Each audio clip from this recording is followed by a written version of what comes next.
cutie pie.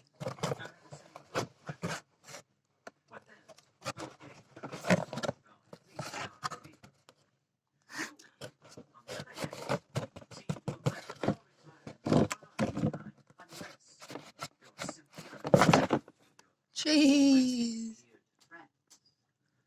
I know.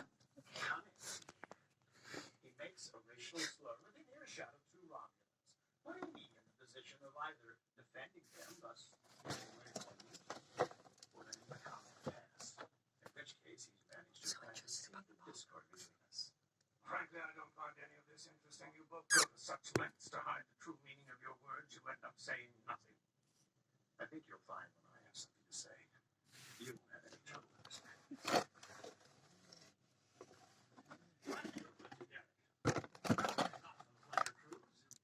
This ship is part of the fleet.